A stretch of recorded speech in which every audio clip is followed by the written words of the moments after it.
Hi everyone and welcome to another edition of the Smashing Skull Sessions. My name is Pat and this week I'm going to bring you some incredible metalcore guys from Mainz in Germany. This band is named Monosphere and they've released an absolutely huge concept album back last October or November, I think. The album is called The Puppeteer. I can't recommend it highly enough, guys. But again, we'll chat with one of the men of the team. It's Rodney. He's a drummer. Rodney, you're very welcome to the Smashing Skull Sessions. How are you? Hey, Pat. First off, I'm perfect today. Great. And Great. I was very looking forward to this session today. And thanks for the warm welcoming and the nice words on our record. It's No a pleasure for me being here. Well, I suppose I actually reviewed your album back with the Veil of Sound maybe a few months ago, so you may have read that and you can see how much I loved that album. It really was something that stood out for 2021. It really was. I suppose before we get to the Puppeteer, maybe we might just do a bit of a background check with you, if you don't mind. This is your first full-length album, right? So you've been releasing singles, since 2015. Yes, basically we started Monosphere out of an older band which was called Lost Without Direction, where we released an album and an EP, I think in 2012 and 2013. Yeah. But then we decided to take a break and to do something else because we just felt like it would be a good thing to do new music under a new name. And this led to the fact that we just did some singles and we actually had a full EP recorded in 2015. But to be honest, we weren't happy with the outcome. The recordings weren't done properly and we actually didn't want to put out something that doesn't have the standard we wanted to aim for. And in the end, I think there's this one single, Eyes Wide Open, which is the oldest one. That's from 2015, Rodney. Yeah, I mean, that's 7 years ago. It's a long time when you consider where we are at the Puppeteer, you know? Yes, definitely. But this single was somehow also very important for us, I would say, because it has this atmospheric post-rock, post-metal approach already, while we were mainly focused on melodic hardcore, I would say. That was actually when we started the goal, that we wanted to create something that is more into the hardcore genre, while we did deathcore before. But how things turned out is that within the next years, I think it was in 2016 and 17 when we started writing newer songs, the free ones that are still on Spotify. I think Engage, Awake and Retreat. We already got more into the metalcore spheres back, basically. And that was also when we started feeling the urge of doing something a little bit more technical. And I think it's audible, especially in Awake, which is a slightly techie and mathcore influenced single already. So, and while we started writing songs, we actually only did singles and we didn't decide on writing an album on EP because we had some it was a on and off relationship with the band. Okay. So back in the days, we had some issues with some band members and we had a phase where we needed to find what we want to do with the music because we've been a little bit stuck in the whole metalcore thing and it kind of felt outdated to us as well. So there were no plans about doing an EP or an album until we started working on The Puppeteer, which was in, I think, 2018. So when I look back, it's not that much time because actually The Puppeteer, the songwriting started in 2018 and it's almost 4 years ago now.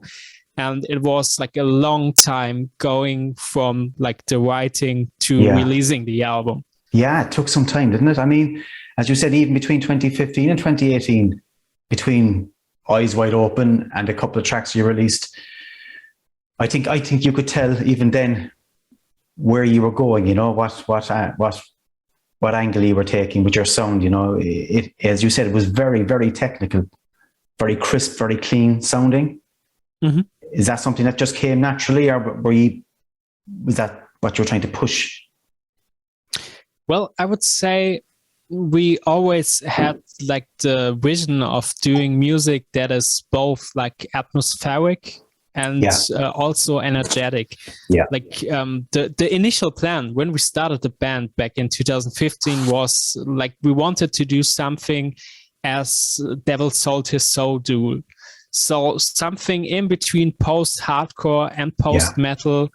And I think it just happened naturally. I think also every band says that it somehow happens naturally, but also with the whole musical background that we have, like we're all fans of progressive music and technical music.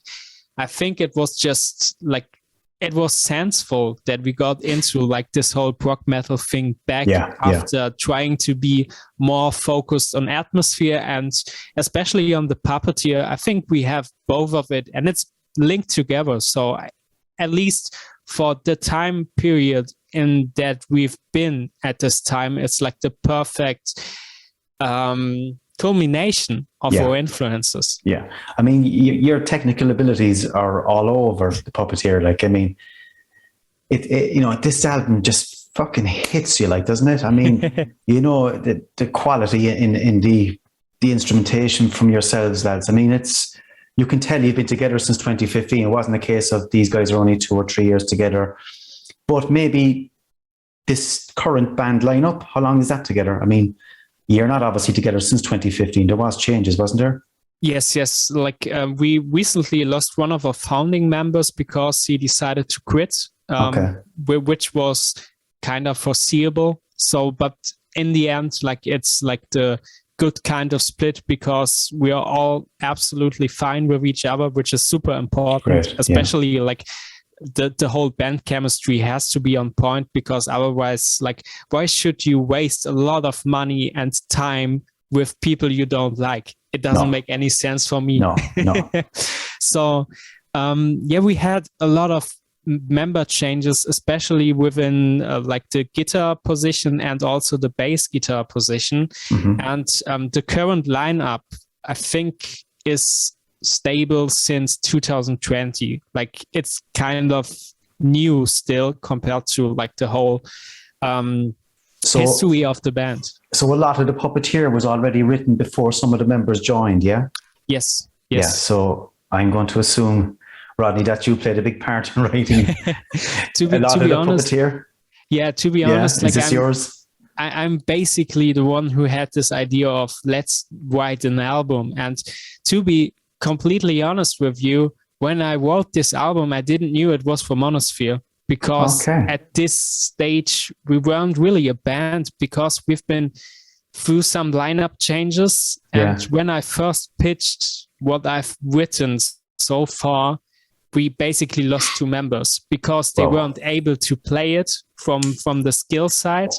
And also they just realized that it's not that kind of music that they wanted to play. So in the end, it was, it could have gone worse and all of the members could have quit. But in the end, our singer Kevin, who with me was like the founding member number 2,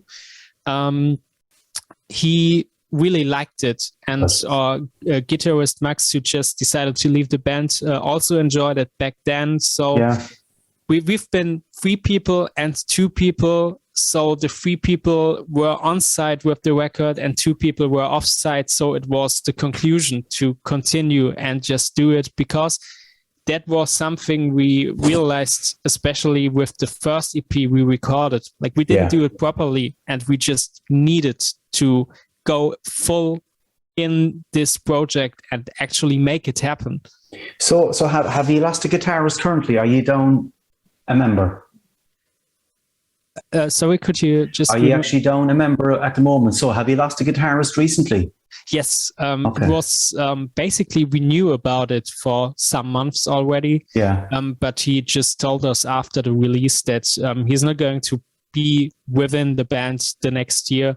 But we have a solution already. Like we decided to actually stay 4 people for now.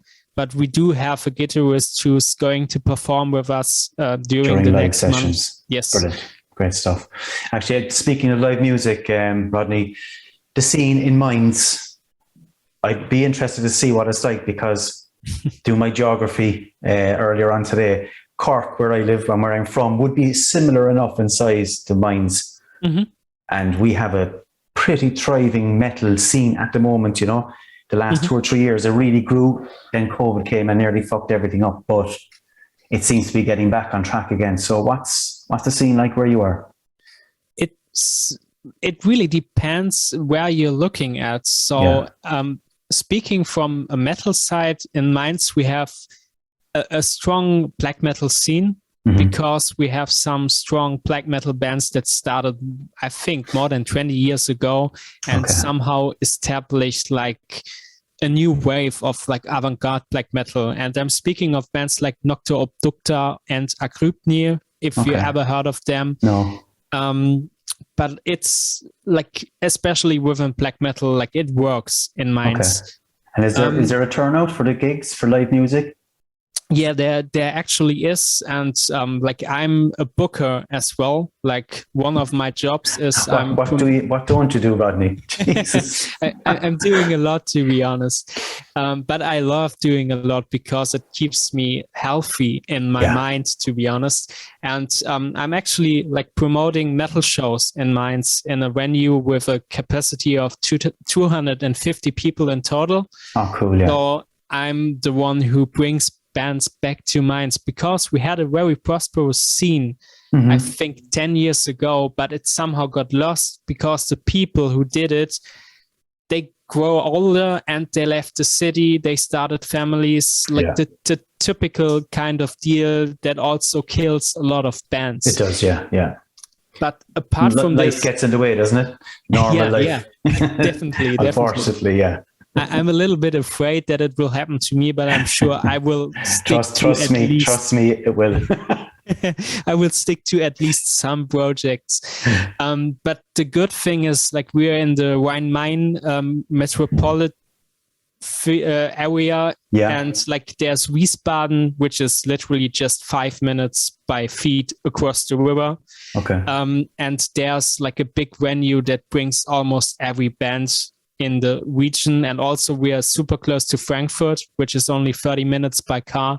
So if you want to see a tour, like the chances are pretty high that they are coming in Frankfurt. That's half an hour away. I mean, that's the same with us. Well, we have to go from Cork to Dublin, where a lot of the gigs happen in Dublin as opposed to Cork, you know. But again, it's a 2 or 3 hour drive. So I mean, 30 minutes to Frankfurt there's no excuses. Rodney, is there? There's no excuse to turn up for a live show. Not really. Sometimes it's a little bit tricky because, like I still think like the whole infrastructure in Germany is very good, but sometimes it's a little bit annoying if you see that some like some trams don't drive all of the night, especially when it's not the weekend. Sometimes it's a little bit tricky, but also like even to Cologne, it's only 2 hours. So there's really no excuse to not do it. And especially people from the USA, they will probably think like Germans are too lazy to drive 1 hour to a show.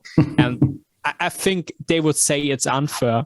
Yeah, and we're the polar opposite here. Like, I mean, in Ireland, like to go from Cork to Dublin, which is maybe 160 kilometers, like it's a 3 hour drive, you know, or it's an overnight stay. That's what we have to do to see live music. So we're sort of jealous of you Germans that you have this incredible train system and this public transport network you have is amazing. Like, so as we said, no excuses for anybody. That's probably true. Yes. Tell me, before we get to the Puppeteer, influences, we'll say since 2015, Rodney, outside of your own music and your own band, who did you look up to and who did you listen to a lot of, and who do you think you hear in your own music?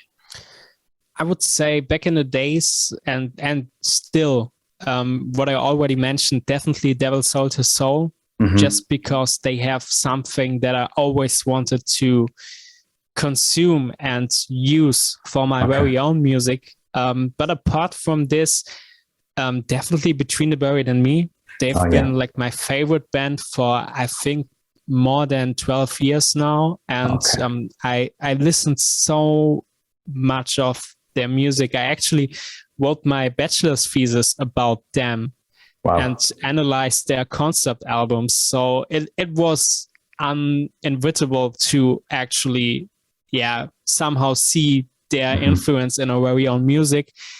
And apart from those two bands, definitely bands like Cult of Luna and The Ocean.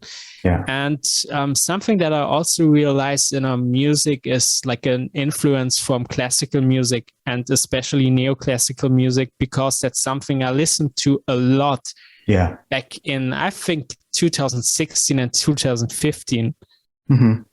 That's interesting, because I spoke to Clement from Bruy, and I spoke to Mark Owen from We Lost the Sea, and both mentioned neoclassical music. I mean, it has played a big part in so many bands that you'd never suspect it. You never think about it. Obviously, with Bruy, yes, they're very, very neoclassical at times, but people's tastes going back, you think metal is metal and they listen to everything that's fucking heavy, but no, it's not the case, And I think it shows in the Puppeteer, which we will get to after. I don't want to jump ahead here because it's such a great album and we've so much to talk about with that. But so all these bands you mentioned, have you seen them live? Cult of Luna, Between the Buried and Me? I haven't seen Cult of Luna yet because of the pandemic. I think they were supposed to play in Wiesbaden in February, and I was a little bit sad and angry that it just got canceled, but that's just how things are these days. I saw Between the Buried and Me probably 8 or 9 times. I can't even tell you how often I saw some bands, but they were one of the bands I took the most chances. And The Ocean, I recently saw them live in October at Soul Crusher Festival in Nijmegen in the Netherlands, which was great. And Devil Soul to Soul also, but I just saw them one time at Europlast, I think back in 2015. So it's a long time since then because they've been inactive as well. So most of the bands are already off the list, but I'm still happy there are some bands that I didn't see because it's something that still gets me amazed. There's something to aim for, isn't there? Yeah, exactly. Absolutely. I don't want to bring a sour note because the pandemic was a fucking disaster for live music. But had you a lot of scheduled gigs that were cancelled? I mean, were you at a stage where you were trying to promote the Puppeteer?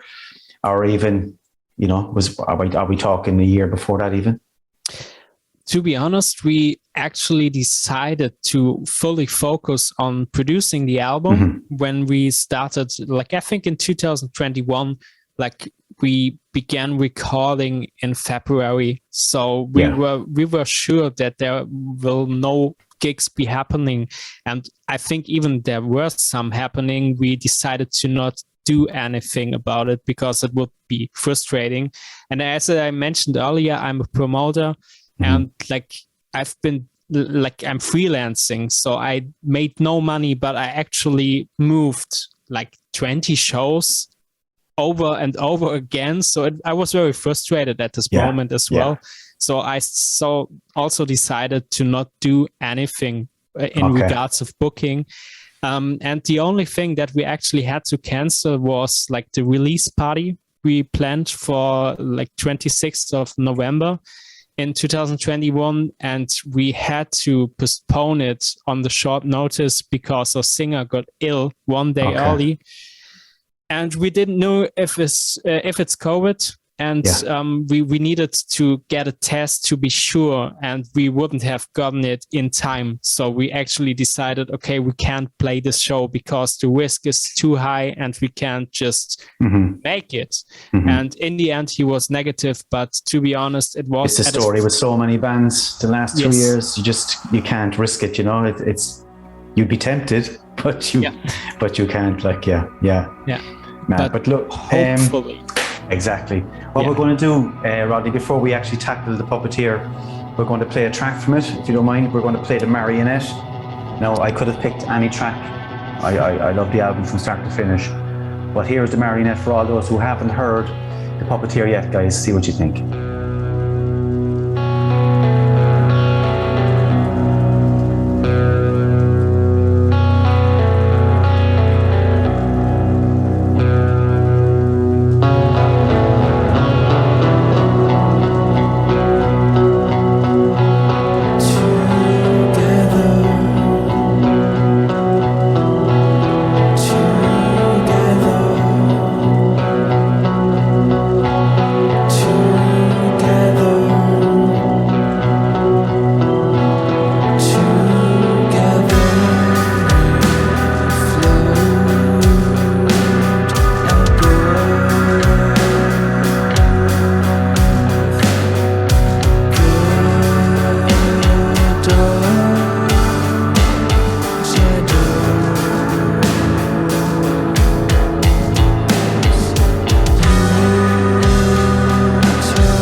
So there you go, guys. That's the Marionette from the Puppeteer, from the mighty Monosphere. Guys, I can't recommend this album enough.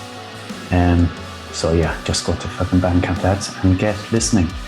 So Rodney, here's our chance. Here's our opportunity to tackle that album, the Puppeteer. There is classical and neo-classical influences, as we touched on before, and you've already said that it's something that you're interested in. Are the other band members the same? Have you all the same taste, or does everybody bring something unique and different to the table? I would say, like, when it comes to classical and neoclassical music in general, I'm I'm probably the only one who's really into it. Yeah. I know from Marlon, our bass player, that he's open-minded for classical music, but I know that like the other members don't actually consume classical music in terms of regularly listening to it. And apart from this, I love going to the theater and see an orchestra playing, because to be honest, like, it's something different from a band, and it captivates me all of the day. Like, it's like so goosebumpy, even if I don't enjoy the music, because it's like there are some composers that I don't really like. The momentum and like the whole vibe that an orchestra is able to do just gets me every time. So that's something I really enjoy and always enjoyed. But I think you have to force yourself to go to this situation to just experience it. Exactly. Yes. Yeah. I mean, like, you seem like you have such an open mind when it comes to music, Rodney. Like, I mean, is there anything you won't listen to out of curiosity? Is there any style of music that you would say, fuck no, not for me?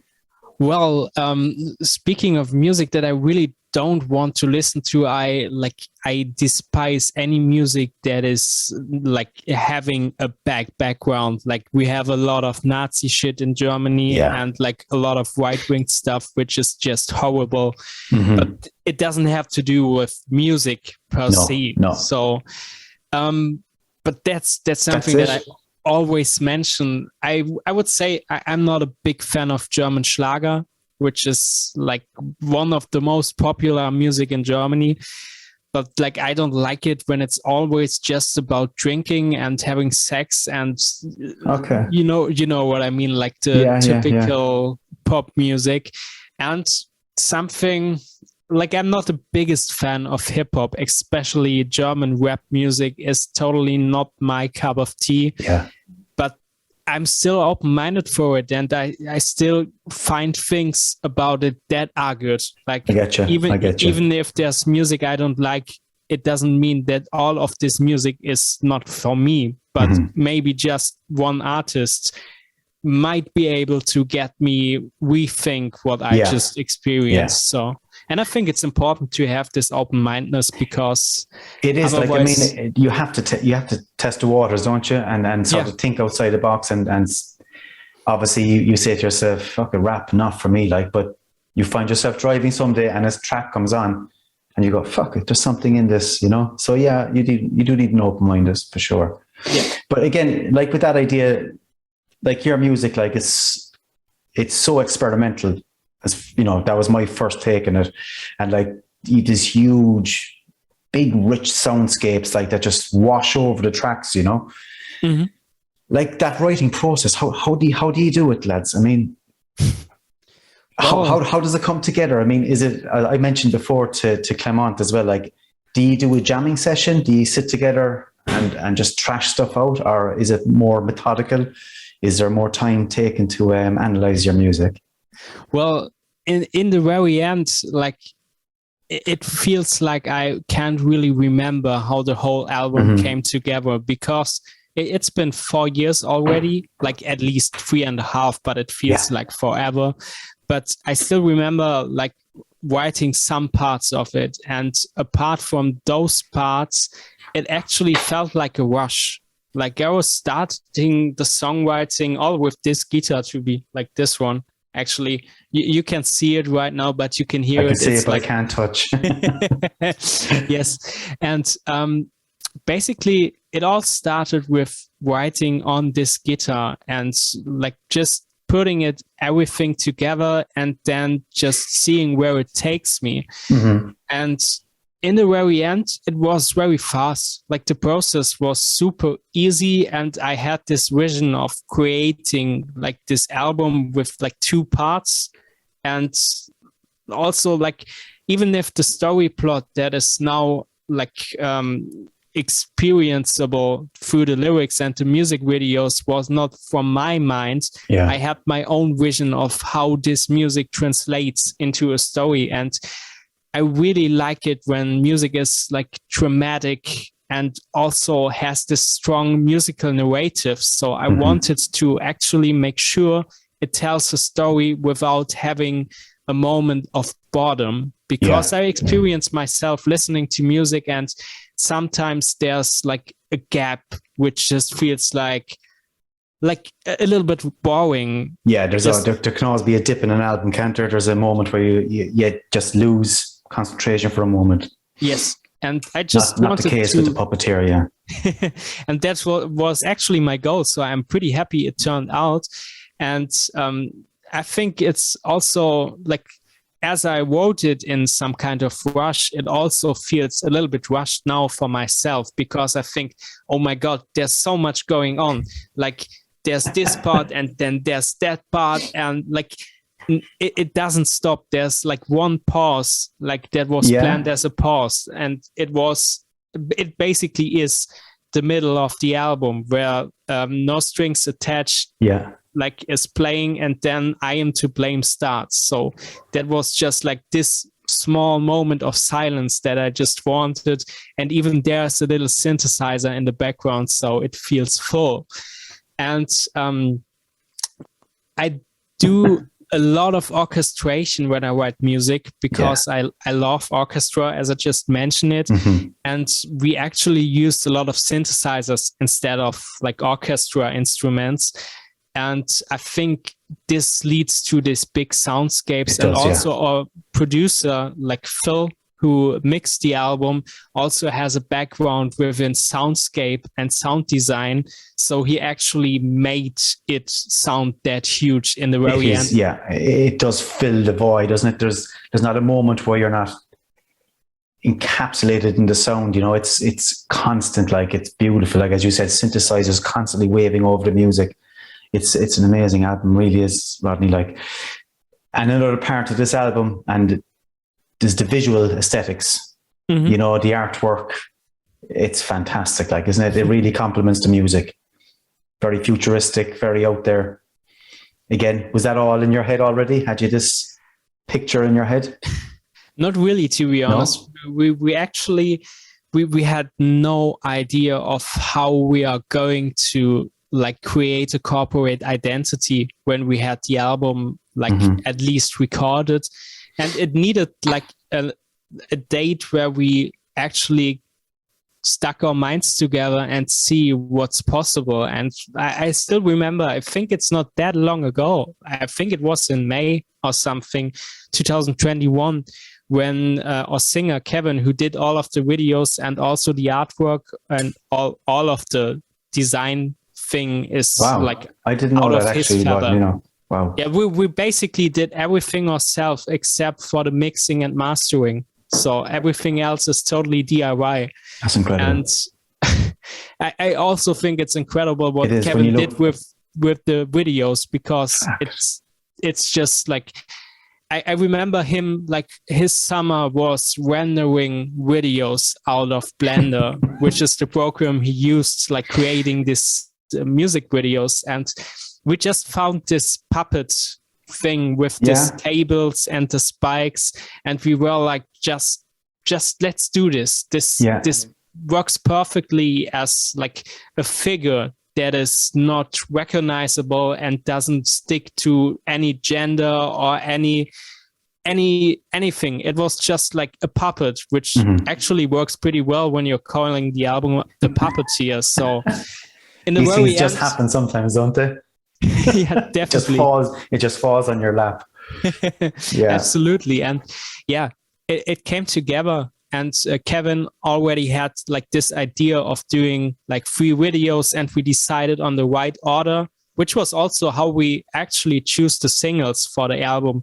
We didn't plan those things before, but we just wanted it to complement this story narrative and also make the story somehow like that you can grasp for the story and get it with only having 3 videos. Because from my perspective, I would have loved to have like a whole video thing for all of the album, but I think Kevin would not have enough time. No, Kevin needs to give up his day job to do that, does he?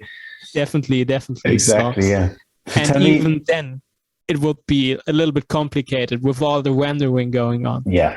There's a lot of work in that. Even Richie from the Metal Cell does the editing here for this, so you know he can understand what poor Kevin would have to go through. So tell me, the releasing of tracks. You know, you've released, was it 4 tracks before the album was officially released, and I think you actually did premiere one on Veil of Sound as well, as I can recall. It seems to be the way forward, is it? Bands seem to be doing that a lot, releasing track by track, you know, building momentum before the release of the album. Is that intentional? Do you think it's a good thing? I think it really depends. Or do you feel you need to do it? I had the feeling that with the Puppeteer, where we had 15 tracks, which is a lot, we could have probably even made 5 or 6 singles out of it. But we actually decided to stick to like 4 strong songs that work as a single. And that was really a problem for us, figuring out which songs we could take, because like the whole album is one piece. One concept, one story. Yes. So it's hard to actually take the things out of the context and make them work. So in the end, we just decided from the music video point of view where it makes sense and where we don't have like 8 minutes to fill with the animation. So in the end, it was also based on this somehow, but also we wanted to have enough stuff on the album that is still to be checked out by people. So I'm no fan of bands releasing 4 tracks and then there's an EP with 5 tracks where actually it's just 5 singles that were stuck together to serve Spotify. In the very end, a lot of the music industry is centered around Spotify. A lot of labels are actually aiming to be as pleasant as possible for Spotify. And to be honest, we were sure before the album came out that our main target group is not on Spotify.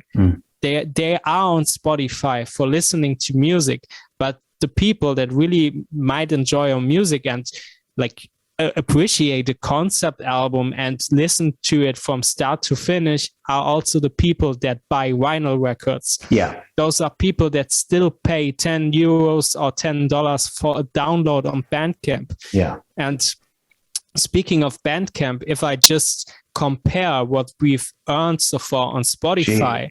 You know something, please do, Rodney. Yeah, because I think a lot of people need to understand this, you know, and why people push for Bandcamp and push for Bandcamp Fridays, which is a great initiative as well from Bandcamp. Like, you know, so shout away, give us some stats.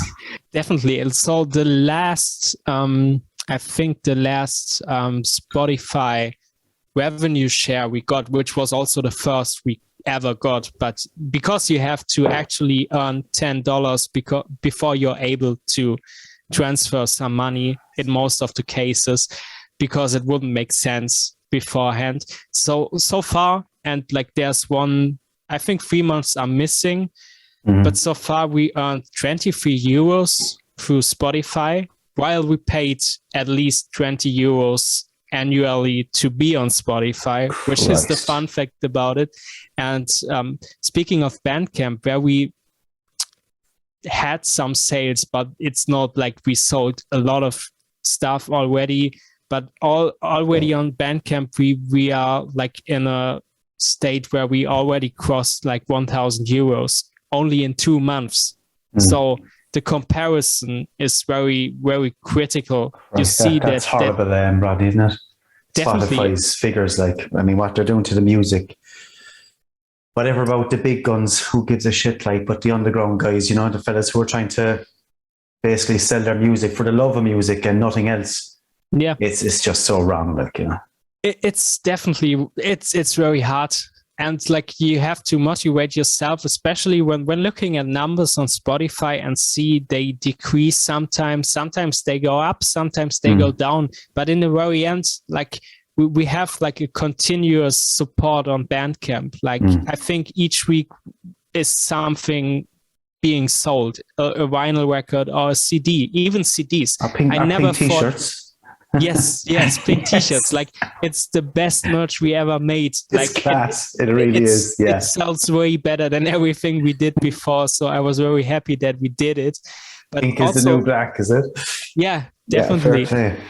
And a lot of people buy CDs. I haven't thought about it before because I thought like vinyl is the real deal, but there's still people that buy CDs, which feels great as well. So because I wanted to have both, to just be able to give like the physical product to people. I'm the same, as you can see. Like, I have both. I have CDs and vinyl. It's just to have a physical copy of something, a hard copy. I mean, I remember back in the days before streaming ever came around. Like you were at home, you'd buy a record, you'd fucking run home, throw it on, you know, and open up the inlay card or open up the lyrics, and you know, it was almost like a rite of passage. And today's music is just, don't like it, skip, don't like it. And nothing is given time, you know, especially the likes of the Spotify and streaming services. Music isn't given a chance to breathe. Definitely. And then you've got the algorithms which push you to a certain band or a certain style of music, which isn't good either. Yeah. I still remember like buying records and listening to it until I liked it because I paid like €15 for it. Exactly, and I was a poor child that I didn't have the money to not like it then. Yeah. So I really feel this, and I think that's something. I think like the attention span of people has become so low. So we're so fast with being distracted by anything, and looking at like social media, like TikTok, like everything is going to be shorter and shorter. And you don't have the time span for actually listen to a song that is longer than 2.5 minutes these days. So that's something that I think is very, very sad.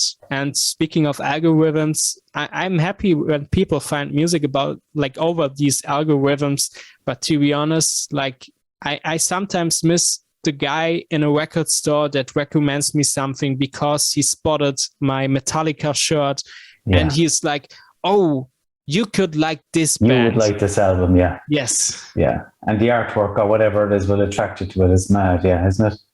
But again, Spotify doesn't have any of that. Like, I mean, like, do you see, I suppose you are on Spotify, obviously, and some bands have decided not to use Spotify.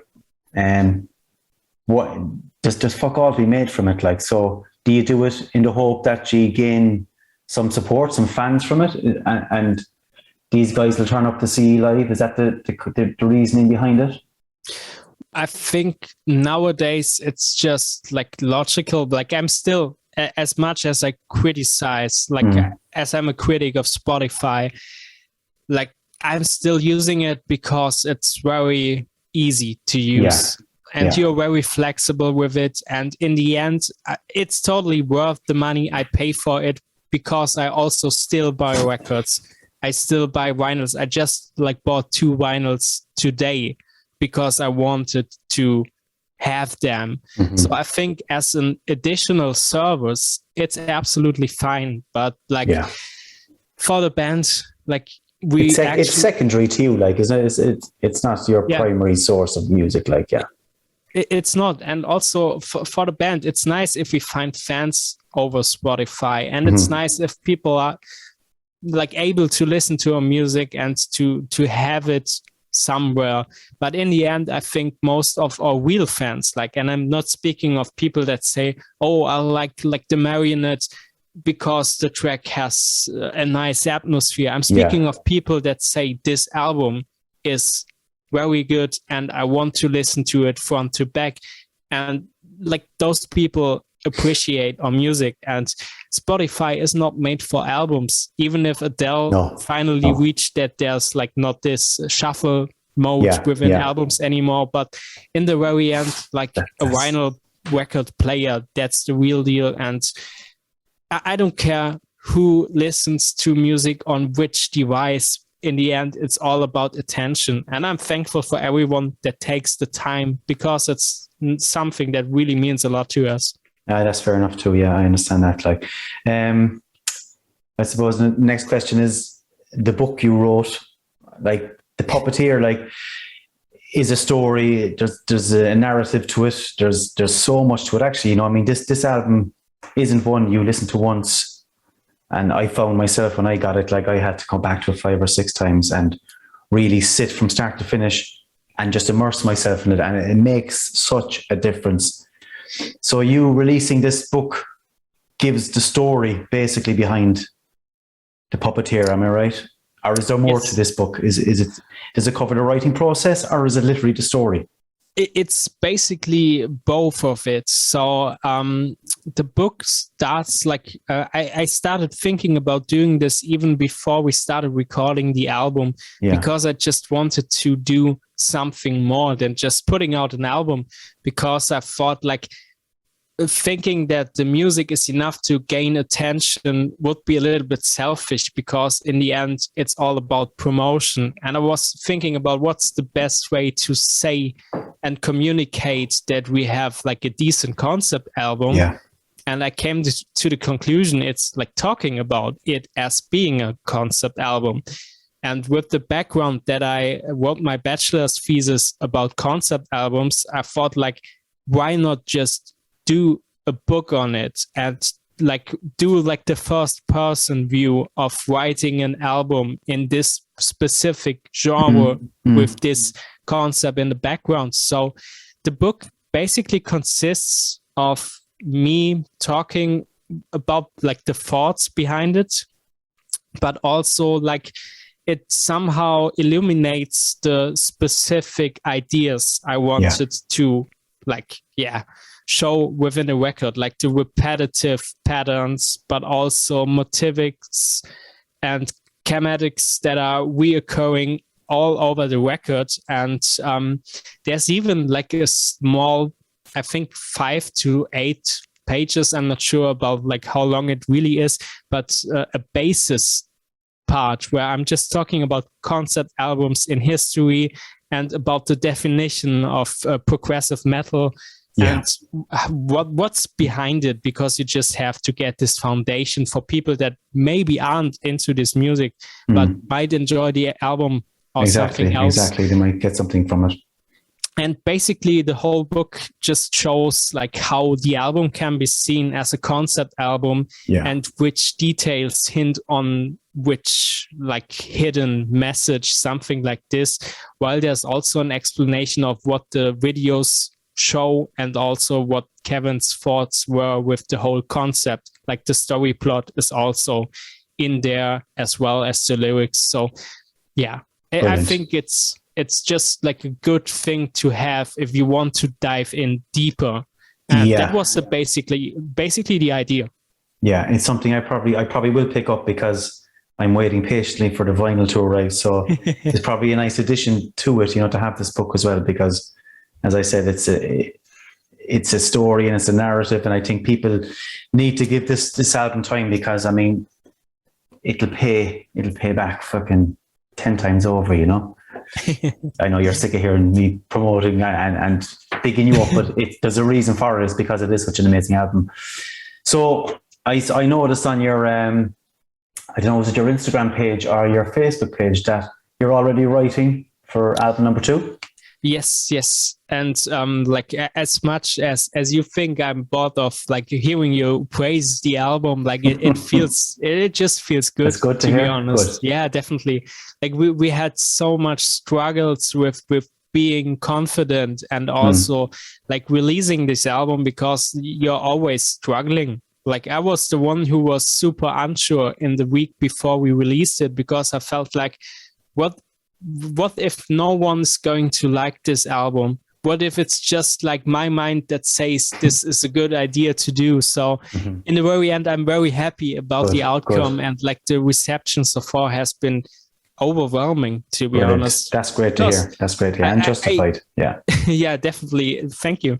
But like I thought like maybe we're getting a 6 out of 10 as the best review, because people think like, no, they just tried to do anything, but they totally lost their influences, and like there's no red straw. But in the end, it was pretty okay, I would say. So what do you think? What's your average score in reviews? Are you up around the 8? Well, we had, I think the first reviews were very high, and then we got the first 7.5, which I think that the lowest we got is a 7. I'm happy with this, because in the end, like I think the average is somewhere in between 8 and 8.5. So I mean, like that's impressive stuff, Rodney. Like, I mean, a first album, like to be getting that much, getting scores that high, it's huge, like huge. But that second album, let's not get carried away here. I want to get something out of you. We'll grab an exclusive off you here. Where are you at with it? How far into the writing process are you? When we released the Puppeteer, like the writing process was, I would say, at 0. But then I think 2 days later, to be honest, I just had this urge in myself to start writing, because I was somehow on a high, like mentally, because I thought like, oh my God, people are really enjoying this album. So I found myself strengthened within my creative vision, and I started writing. Brilliant. And my plan was to actually finish the album number 2 as soon as possible. Okay. And we already had 3 songs, like 2 written by Marlon, our bass player, and 1 written by myself. But I was totally not happy with this one song, and I wasn't sure if it even fits like our sound, because it sounds a little bit different. It still has like this kind of Monosphere vibe, but it's also very centered around black metal, which I personally enjoy, but I wasn't sure if if the other people in the band are on board with this. Okay. When I started writing the new material, like it just happened in another rush, to be honest. I still remember the time in December. I think I had one weekend where I just focused on songwriting, and I came out with 30 minutes of material, which was just there. And I can't tell how it happened, to be honest, but it just felt like this is the right thing to do. And to be honest, we have 55 minutes of material written, which is going to be recorded until May. So wow, that's a lot. Album 2 is definitely underway. Album 2 is going to be more extreme, and also with length, it's way longer. We decided, and we somehow wanted to get the music to breathe more, if you know what I mean. Yeah, I do. Because, I get you. Yeah. Like the Puppeteer is it's over and over, like with all of the riffs, and something new is happening, and we just wanted to take this but also expand it a little more, so we have the opportunity to get even denser atmospheres and ambiences that are really calling you. And I think so far it's basically it's very audible that it's us. And especially because also Marlon, our bass player, wrote 2 songs, it has something new to it as well, because he has his own musical language, and it's probably, it's hard to say. I think every band says like the new stuff is the best they made. That's always the way, but I think all that matters is that you're excited by it. It's exciting you, is it? And it's exciting the band, Yeah. And it's just like, it has some of the softest and calmest parts we ever made. Like it's branching from post-rock to absolute madness of black metal. That's class. I can't wait to hear this. Yeah, I can't wait. And like we're super stoked on it, and we just want to get it done as soon as possible, because we also think like a lot of bands fail like continuing what they do, and I have the feeling that if we're not doing the next album now, we will lose time, and in the end someone just decides to leave the city or anything happens, and you never know. So we just needed to get it done, and hopefully if everything goes well, like it will be fully done until July, so we can start pitching it to labels and maybe see where we can fit in. So because we have like this situation with the Puppeteer that it's been critically received on a very high level, and we just want to make the next record even better and see what's possible with it, and to see how we can basically put everything on the next level and get some hype back to the Puppeteer, because I still think that's like the way I want people to maybe find us in 3 years, but they can look back and see, oh, there's this like big project of an album with a book around it and everything. So it's a very metal thing, I think, isn't it? That you find an album, whatever age you are, whatever generation you're in, and you just go through the back catalogue. It's just one of those things, you just buy everything in reverse, you know? Yeah. So as you said, if this album really does work out for you and hits the spot, they'll go back to the Puppeteer and check it out. Definitely. You know? Yeah. And I'm very sure everyone who loved the Puppeteer will absolutely consume what we've been writing. Brilliant. So at least I'm super hyped. Like I have a very shady pre-production of it, and I'm listening to it every day. I'm just like, I want to play this. Do you want to send it on to me and I'll give you my honest opinion? I will send you something when it's send me a sample at least. Yeah. Somehow produced and not as bad sounding as it is right now. Not as raw as it is now. Yeah. Brilliant. But I suppose just live shows. Mm-hmm. I know as you said, you're producing a new album now. You spent a lot of time producing the Puppeteer. So where do you find yourselves with regards to live shows and festivals for the next few months? Rodney, are you looking for shows? Are you actively seeking festivals? What's your plan? Right now, we're facing at least a release show in May, where we're playing in Mainz with the guys from Cold Night for Alligators, which are friends of ours. And this is going to be a super important show for us, because in the very end, this show is about getting back money that we invested. So, and I think, like, as we said, like Spotify earned us like $23 this is like 2 tickets sold for this show. So in the very end, it's also about like making money to actually invest in the next album. Yeah. And we actually just started working with a booking agency, and that's where we are now at the state of being pitched to festivals and also seeing where we can get on tour, because in the end, I think especially for a band in our genre, it's super important to be on tour, to play some festivals, especially those festivals like Arctangent, Europlast, Complexity, where bands from the progressive area and from the post-metal area are packed on stages. So we can easily get into this niche and make people actually know about us. Exactly. Yeah. Arctangent would be a nice one to see. Yeah. Definitely. Yeah. Because I'm going there this year. That's why. That's I'm jealous. Yeah. I'm jealous. Like the lineup is just incredible. It's absolutely insane, isn't it? It really is. Yeah. I can't get over the bands that have been mentioned. You know, I would have been a Dunk Festival fan for years. And I went to Arctangent once and I just saw the listing of the bands. I said, I have to go. Now I've yet to tell the wife I could be going to Dunk as well, but that's for another day. So look, festivals. So you're hoping to get onto some festivals. And what about your own live gigs? Have you any shows planned locally or anywhere within sort of Frankfurt, Cologne? Right now, like I think it will still take some time until April, until like shows are like happening again.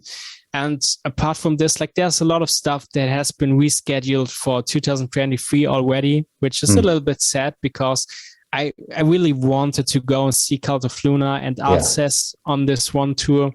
And I think there was Gojira planned playing in Wiesbaden as well, and some other stuff that I really wanted to catch. But in the end, right now, I'm still hoping that Summer Breeze will be happening, because it's not so far from here and they have a very good and solid mixed lineup, which is fun. Cool. And we'll just see where it takes us, I would say. Like we're not stressing ourselves with either playing shows and going to see shows again, because it doesn't make any difference right now. But my hope is that like at least from September on, anything can be kind of normal again. So we are able to get to play some shows in the region, but also like maybe internationally, we never know. But in the end, like we don't want to stress us with it. So, and now, you're in a good place, Rodney, aren't you? As a band, like you're in a good place. I mean, you have an amazing record out currently, which is still selling, and people are still buying merchandise. You're recording a new album, which you're hyped about. So things are looking good. Aren't they? Absolutely. Yeah. I couldn't complain, because I think like everything's, of course, there could have been like 300 people more that bought something. But like we're on the way. We're still a very small band in the very end, and we actually managed to get a lot of it. Like we got a lot of out of our record already, and we're just aiming to do another round of promotion when the vinyl record hopefully comes in March, which is like the plan still. I think it was set for like mid-March, so they there's so many delays with vinyl at the moment. It's crazy, isn't it? It's really ridiculous, because I think we ordered it in May, so it's like 10 months, and we can't do anything about it. We don't get any discount for it or anything. We only have, as you can see in the background, I did see it on your Instagram page. I saw you had a copy. How the fuck was that there? In the end, it's just because we already got the sleeves, because they are not from the place that is doing the vinyls. So we just ordered them at a different point. So we got the sleeves, and they are basically all under my desk, because I'm living in a very small flat, and we all live in very small flats. We don't have any storage place. So everything is full with stuff for the band. And to be honest, it's so sell all these vinyls, Rodney, and you can upgrade your apartment. Yeah. Hopefully, That's the plan. yes. Have you got a copy of it there next to you? Can you pull up a sleeve? I can go and get one. Do, please.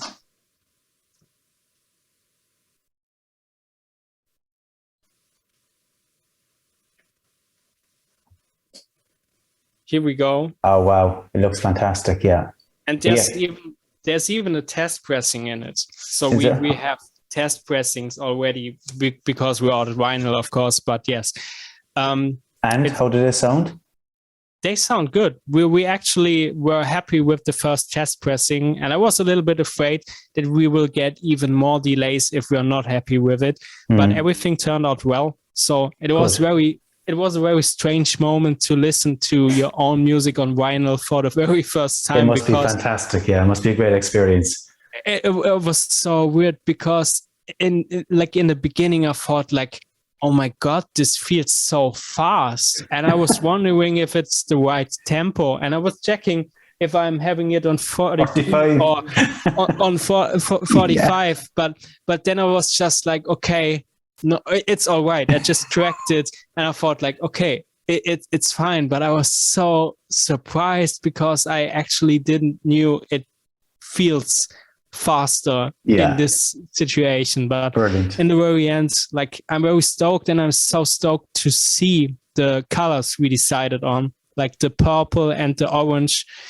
So because the test pressing is black, it's super it's just there for the sound. So but I mean, we go back to the aesthetics of it and the artwork and everything. I mean, like it's the complete package, like, isn't it? I mean, as you showed it there, like the sleeve, like, I mean, and your pink t-shirts, of course, that's your man pushing at the moment.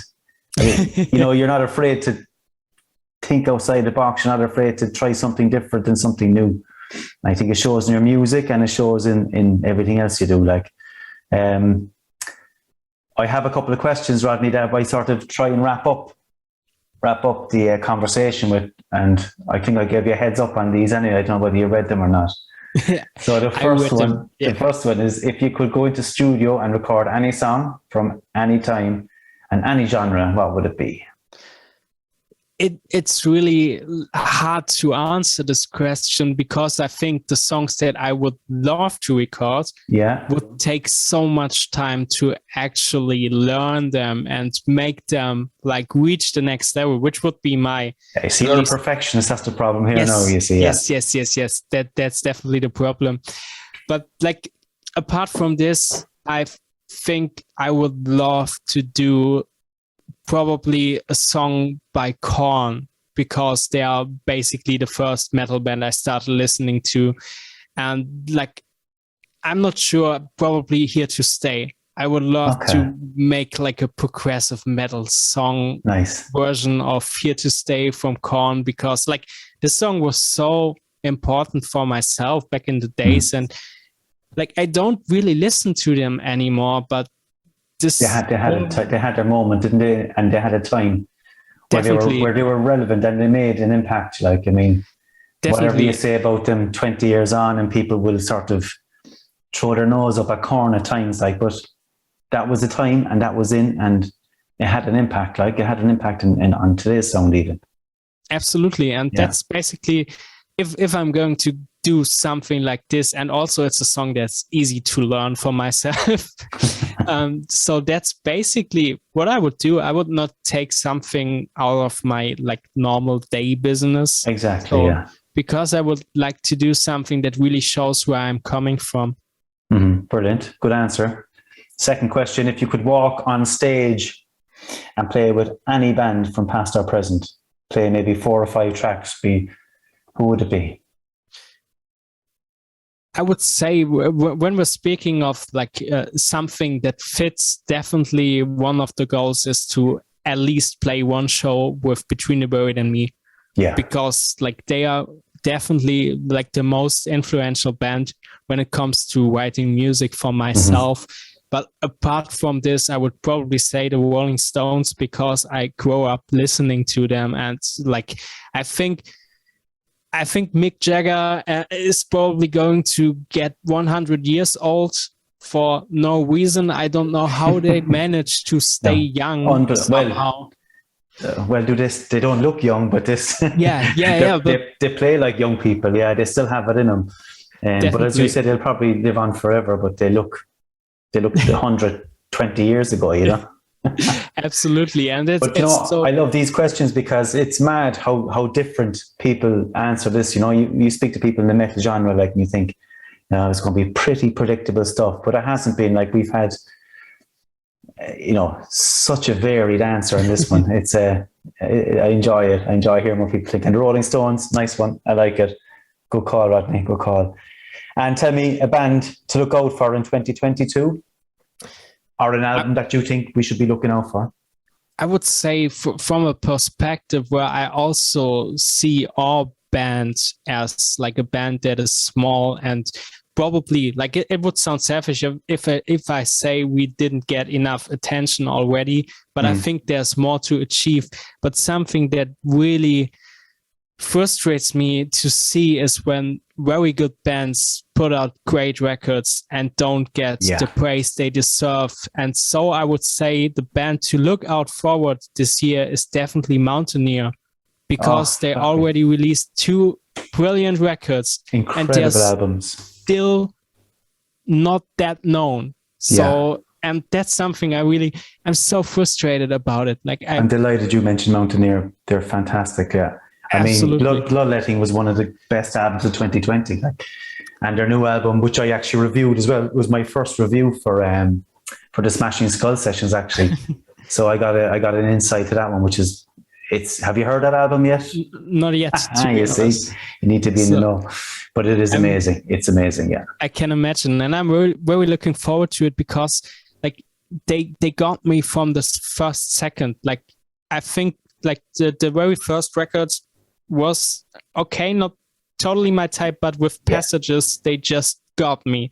And as you said, Bloodletting was incredible as well. And I think this band really deserves to be way bigger than they are right now, because when you look at social media of theirs, like, they have barely any followers, at least from my point of view. I'd agree. I looked at it as well. I looked at the stats. I said, what's wrong with people? Why aren't they fucking tuning in here? Like, you know, I can get it, because like there are so many stupid metalcore bands that don't do anything special, that are so much more like efficient when it comes to numbers. But then there's a band like Mountaineer, and I'm just like, oh my God, I want to actually take this album and give it to all of my friends that listen to post metal, because I know they will love it. Exactly. That's a great call again, Rodney. Another 3 great answers, I have to say, and I'm thrilled that you mentioned Mountaineer, because I hope to maybe get them on the show as well in a few weeks' time. That would I spoke be nice. to the guys, so I think they're on for it too. So fingers crossed there. So Rodney, what can I say, man? Thanks so much for coming on the show. It's been a joy to chat to you. As I said, I loved the album, The Puppeteer. It's been a pretty constant in my car to start with, and everywhere I walk as well. Like I said, it's on it. There's a feel good factor to it. It's high intensity. It's atmospheric. It's got all the elements, you know. So I hope it works out for you guys. I really do, and I hope to see you on the road at some stage if you get gigging. I'll definitely make a trip across the water to see. That's awesome to hear. We're really grateful for this, and also very grateful for being in the position of doing this podcast with you right now. It was a lot of fun, and I really enjoyed talking. Yeah, I totally enjoyed it as well. I totally enjoyed it. So, guys, everybody, that's the man himself. Check out Monosphere's album, The Puppeteer. I really can't say enough about it. Go to Bandcamp, give it a spin, and I guarantee you, lads, you'll be buying the vinyl, t-shirts, pink, black, whatever colour you like. So from that, huge thanks, Rodney, and I hope to catch up again soon, man. Absolutely. Right. Take care. Cool. All the best to you. Cheers. Bye. Cheers.